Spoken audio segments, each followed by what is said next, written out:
Welcome sa panibago nating video tutorial at pag-usapan natin ang free na variable frequency drive simulator ng Yaskawa. Ito ang pinaka simulator ng BFD na model V1000 ng Yaskawa. Okay, so para may download ang simulator na ito, puntahan ang link na nasa description. Once na na-open natin yung download link na yan, makikita natin na meron tayong dalawang selection para sa download. So merong model V1000 na simulator at model J1000 programming simulator. So pwede tayong mamili kahit saan.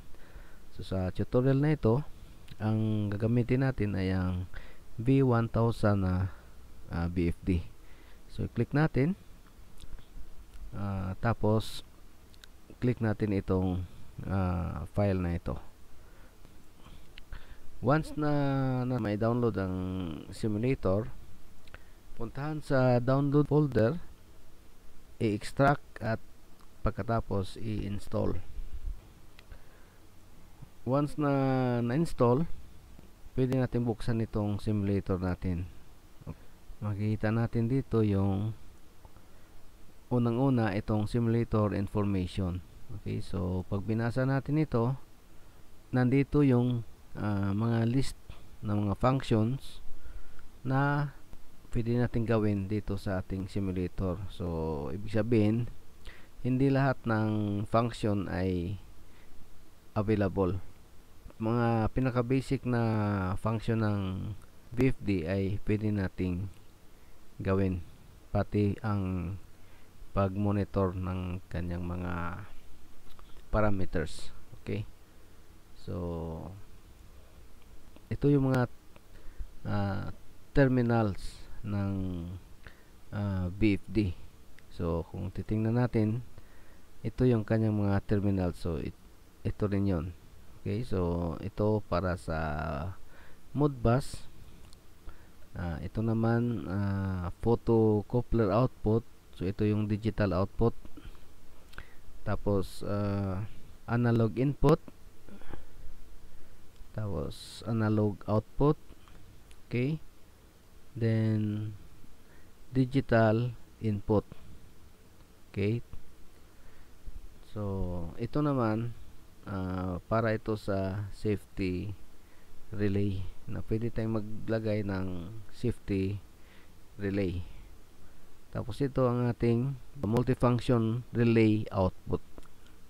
Tingnan natin yung user manual ng BFD nito para malaman natin kung paano i-set up itong mga input at mga outputs na ito. So depende sa parameter setting natin yung magiging function ng bawat input at outputs na ito. Okay, so ito yung main power. Okay, so pag nag-program tayo at pag nag-simulate, dapat naka-on ang power. Okay, tapos ito yung selector para sa voltage at current na input. Okay, tapos sync or source, so depende sa ating input, digital inputs, kung syncing or sourcing. So dapat i-select natin. Okay, tapos ito para ito sa resistor ng Modbus. Ito naman yung simulator natin para sa analog input. At ito naman yung monitoring natin ng ating motor current saka output torque. Tapos makita natin dito yung motor simulation. So iikot ito kapag nag forward ang ating motor, iikot ng clockwise, at kapag naka-reverse, counterclockwise. Tapos makita rin natin dito kung ano yung kanyang RPM, depende sa setting natin sa frequency. So itong simulator natin ay nakaset tayo sa RPM natin na 1,800 yung ating setting sa ating motor. Okay, so dito naman sa help, pwede tayong magbukas ng mga manual, okay, saka mga quick start guide para magkaroon tayo ng guide paano pag set up ng ating mga parameters. Okay, so buksan natin itong start procedure. Okay, so makita natin dito yung mga pinaka basic na instruction paano mapa-start, mapagana initial na starting nung ating BFD. Pati quick start parameters makikita rin natin dito. Ito yung mga pinaka common na setting.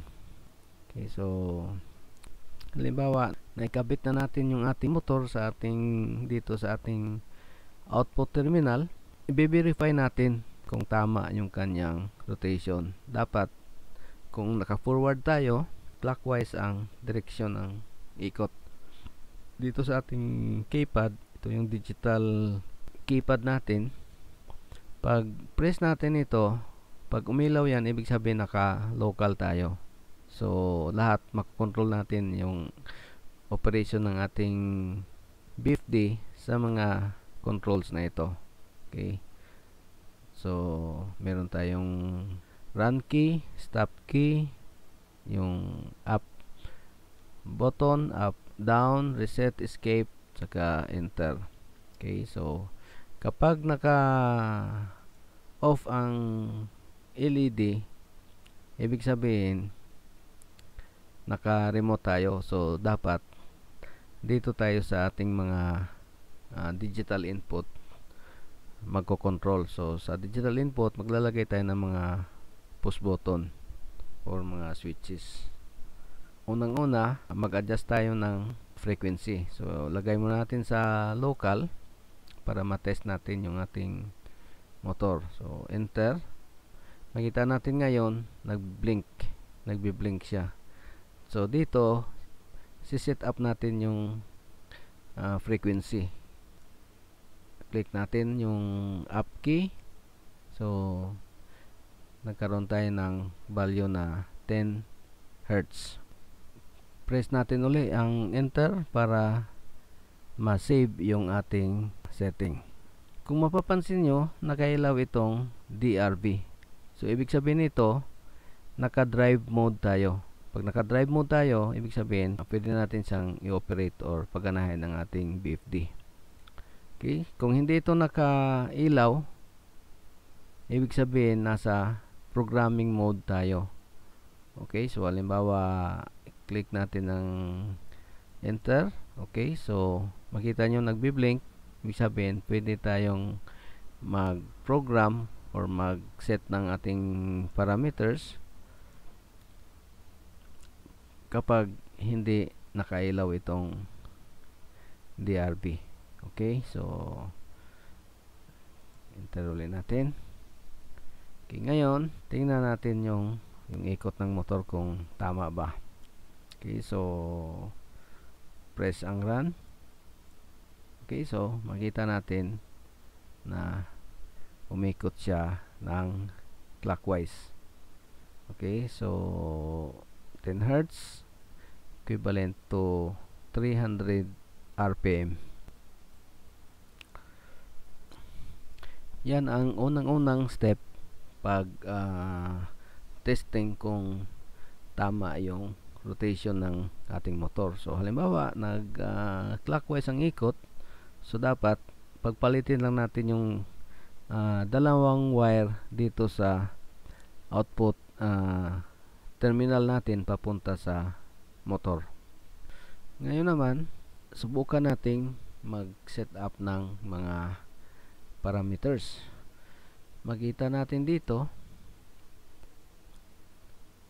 ito yung pinaka general purpose na application parameters. Ilan lang ito sa napakaraming pwede nating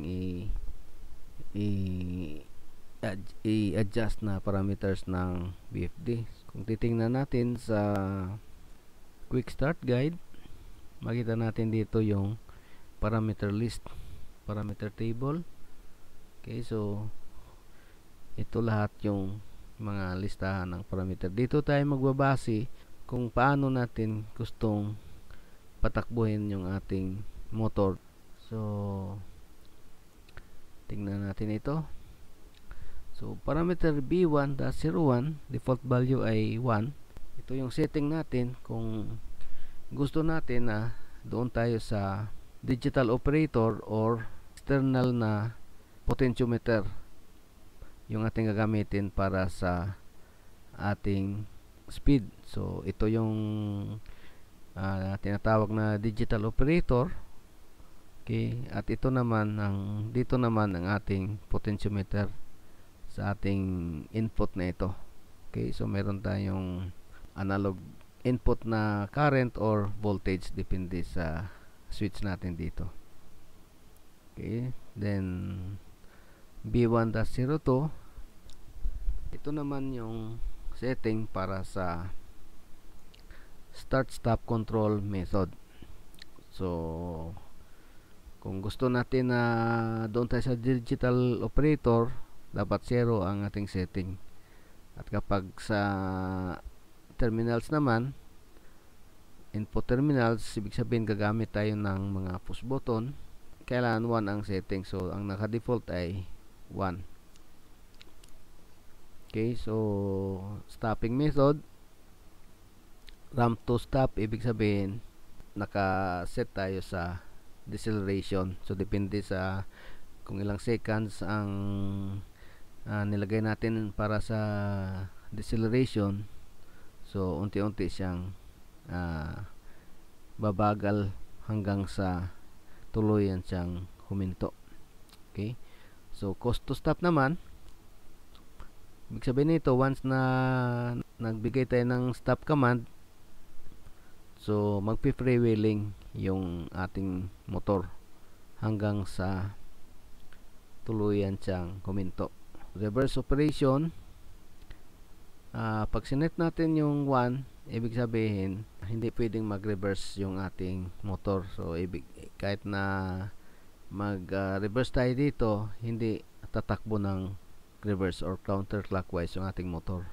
Magagamit natin yan especially para sa mga pumps or mga blowers kung saan hindi pwedeng baligtarin yung ikot ng mga motor. Okay, so ito acceleration time setting, kung saan mag-accelerate yung motor from 0 to maximum speed. Tapos ito namang deceleration time, maximum speed to 0 speed. So hanggang sa hinto siya, babagal yung kanyang ikot. So ito naman setting, depende sa ating type ng application. So isiset din natin ito. Tapos frequency reference, ito yung setting para galing sa ating sa keypad na setting natin.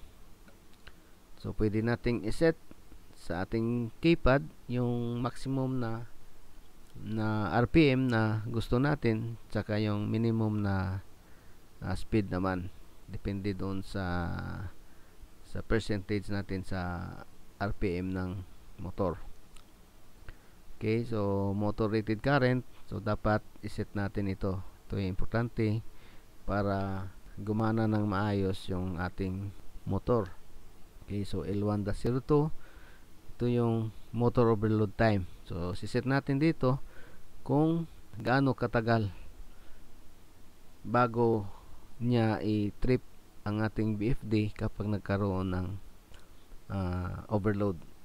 Okay, so subukan nating gumawa ng setting sa ating parameters.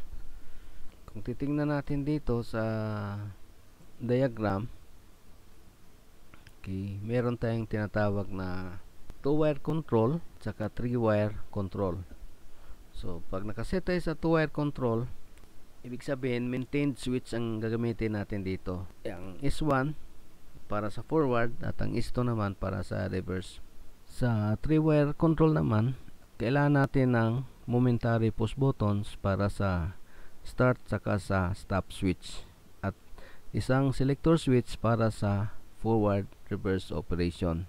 Ang set parameter ng 3-wire control ay dapat dito sa A1-03 na parameter setting 3330.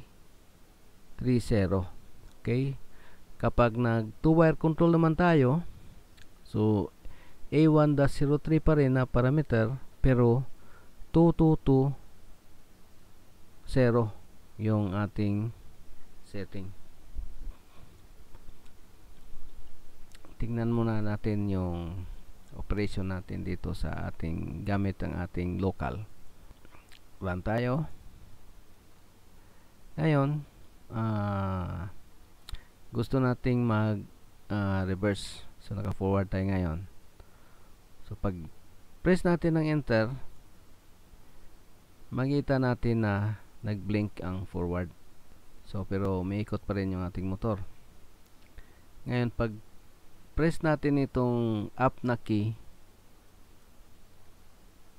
magre-reverse ang ikot. Okay, so dito pwede nating kontrolin yung kanyang reverse saka forward. So balik natin sa forward. So nag-forward uli. Malalaman natin kung naka-reverse dahil magne-negative yung kanyang RPM. Enter natin. Ngayon gusto nating palitan yung frequency. Pwede rin nating adjust. Enter natin. Okay, so 300 RPM tayo ngayon. Kung gusto nating gawing 15, i-press natin itong reset key para mag-move ang cursor. Mag-move papunta sa right. Press natin. Okay, then add tayo. Press natin ang enter. So makita natin nag-increase ang speed. Press natin siya, makita na forward. So itong F out, ibig sabihin nito, ito yung output frequency. Kaya, so ito yung actual na namomonitor niya na frequency ng ating output. Okay, so ito naman yung output current. Okay, so ito naman yung output voltage. Okay.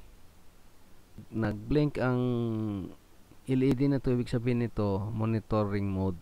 So pag enter natin yan, makita natin dito kung ano yung ating minomonitor. Okay, so kung i-enter natin yan, okay, so makita natin yung ating frequency reference in hertz. Escape, tapos up. Okay, so output frequency naman. Enter natin. Output frequency is 15 Hz. Escape. Tapos up uli. 03. Output current. Okay. Escape. Okay. So control mode 0.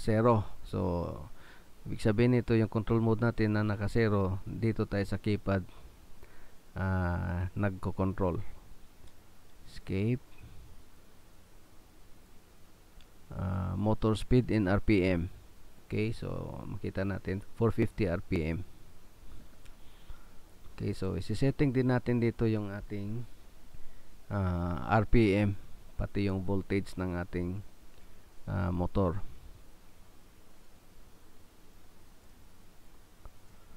Okay, so reference voltage, output voltage reference. Okay, so ito yung DC bus voltage. Okay, so escape ulit natin para lumabas tayo sa monitoring. Okay, tapos itong verify, ito yung verify natin yung ating setting.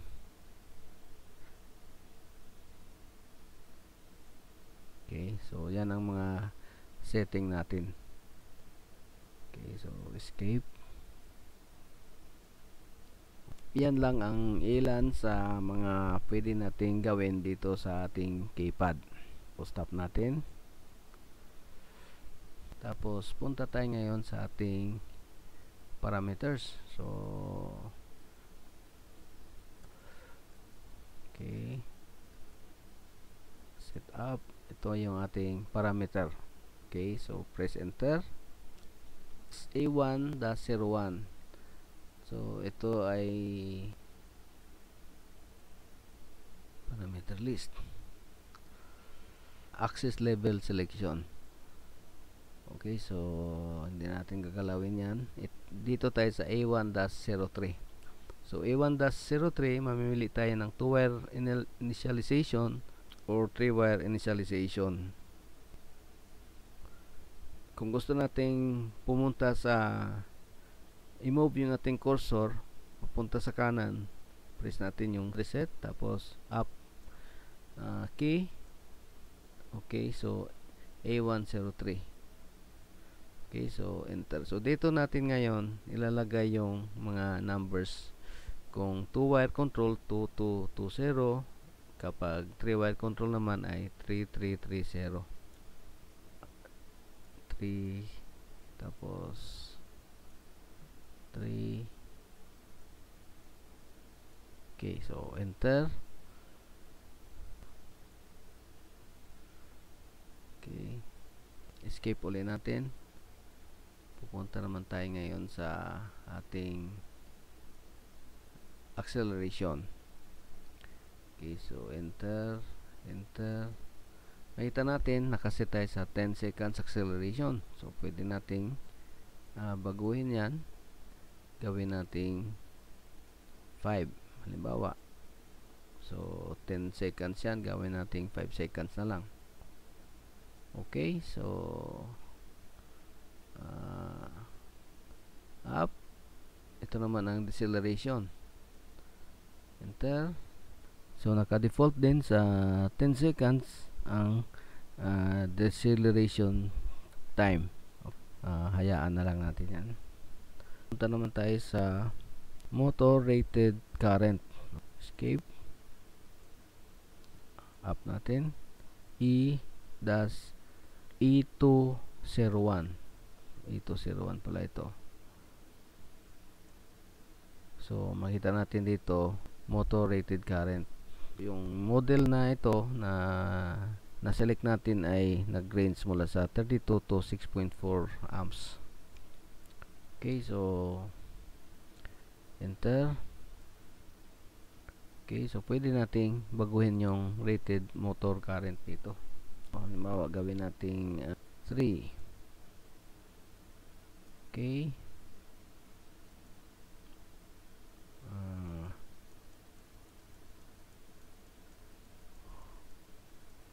Okay, so enter 3 amps. Ang voltage naman E101. So escape natin to. Balik natin sa E101. Okay, so input voltage setting natin. Ito yung input natin ha.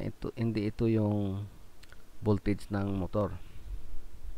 Enter natin.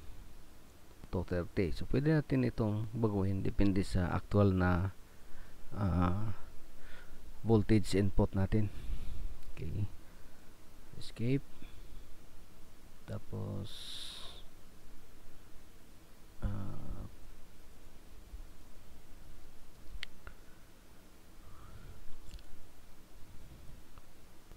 escape. Lagay natin sa remote. Ito ang ating stop push button. So dapat naka on ito palagi dahil normally close. At ito naman ang ating start push button. On natin. Okay, so makita natin ngayon umilaw yung run, nagbi-blink. Ibig sabihin naka run mode na tayo, pero 0 ang RPM dahil naka 0 ang ating analog input. Pag tinasa natin ito, makikita natin na nagkaroon siya ng RPM reading dito at umikot ang ating motor. Okay, so makita rin natin dito yung kanyang frequency input, tapos yung percentage ng motor current, tapos yung ito naman yung ating voltage input. Okay, so pag tingnan natin yung kanyang ibang mga parameters, ito yung ating output frequency, tapos output na current at ang output na voltage. So makita natin habang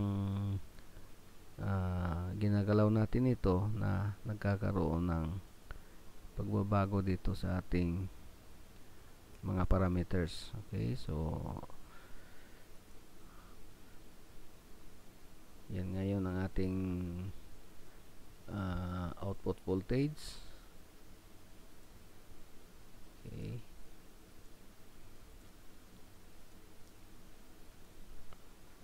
tapos ang ating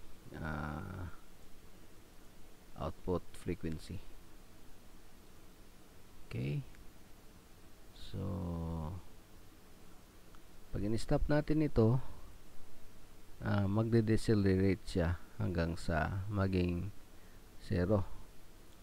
Maximum speed 10 volts ang analog input natin, 60 Hz ating frequency, maximum speed 1800. Okay, pag stop natin, okay, so magde-decelerate siya hanggang sa mag-0. So hindi siya agad-agad na mag-stop. Makikita natin na yung ating analog output ay unti-unting bumababa rin. Dito naman, pwede tayo mag-simulate dito ng ating mga fault. Okay, so halimbawa, run ulit natin. Okay, so simulate tayo ng fault. Halimbawa, okay, press natin. Okay, so mag-stop yung ating motor. Okay, makita nyo bumaba yung RPM, tapos nagkaroon siya ng alarm na indicator, tapos ito yung kanyang fault na code. So titingnan natin doon sa ating user manual kung ano ito. Halimbawa, na-correct natin, so press lang natin itong reset. Yan. Okay, so yan lang po ang basic na paggamit nitong ating B1000 programming simulator. Abangan nyo po ang iba pa nating mga susunod na video tutorial. Maraming salamat.